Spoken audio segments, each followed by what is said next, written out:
இந்த வீடியோவில் வந்து ஒரு ஈவினிங் ரொட்டீன் தான் ஷேர் பண்ண போகிறேன். ஃபஸ்ட்டு வந்து கார்டனில் தண்ணி பிடிக்கலான்னு வரும்போது பார்த்திங்கன்னா, இந்த ரோஸ் வந்து கட் பண்ணிடுவோம் அப்படின்னு சொல்லி தோணுச்சு. அதனால் இந்த ரோஸ் பார்த்திங்கன்னா ரொம்பவே பெருசாக இருந்தது. நான் வந்து இதுக்கு முன்னாடி பூத்த ரோஸ் எல்லாத்தையும் வச்சிட்ருந்தேன். இதுக்கப்புறம் வந்து பாப்பாவுக்கு கொஞ்சம் முடி வளர்ந்துருச்சு.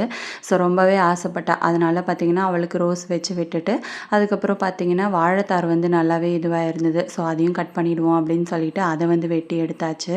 இந்த பழம் பார்த்திங்கன்னா ரொம்பவே பெருசாக இருந்தது. இதுக்கு முன்னாடி 2 வந்து நம்ம வெட்டியிருப்போம். அதை விட இந்த பழம் வந்து பெருசாக இருக்கும். ஏன்னா அது 2த்தையும் விட ஃபஸ்ட்டு வந்தது இதுதான்.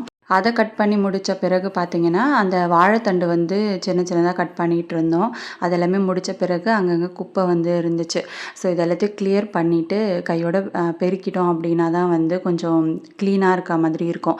அதனால் அதையுமே வந்து நல்லா க்ளீன் பண்ணி எடுத்தாச்சு. அப்படியே வந்து கொஞ்சம் டீ குடிக்கலாம் அப்படின்னு சொல்லி தோணுச்சு. ஸோ டீ வந்து ரெடி பண்ணிகிட்டு இருக்கும்போது ஒரு பக்கம் வந்து பார்த்திங்கன்னா, தண்ணி பிடிச்சிடலாம் அப்படின்னு சொல்லிட்டு அது பாட்டுக்கு பைப்பு போட்டு விட்டுட்டோம் அப்படின்னா, கொஞ்சம் நேரத்துக்கு தண்ணி வந்து நல்லா பாஞ்சிருக்கும். ரீசெண்ட் டேஸில் நிறைய தண்ணி வந்து பிடிக்கும்போது தான் செடி எல்லாமே பார்க்குறதுக்கு கொஞ்சம் கலகலன்னு இருக்குது. க்ரோத்தும் வந்து சூப்பராக இருக்குது. இத்தனை நாள் வந்து அப்படியே மேலோட்டமாக தண்ணி பிடிச்சி விட்டுருவேன். அதில் பார்த்திங்கன்னா எந்த செடியும் வளராது. அதே லெவலில் தான் இருந்துச்சு. இப்போ தான் கொஞ்சம் நல்லா வளர்கிற மாதிரி எனக்கு வந்து ஃபீல் ஆகுது. அதுக்கப்புறம் டீ குடித்து முடிச்சுட்டு இந்த வாழைத்தார் வந்து தனித்தனியாக கட் பண்ணிவிடுவோம் அப்படின்னு சொல்லிட்டு ஒரு இதுவாக வந்து அப்படியே கட் பண்ணிட்டேன்.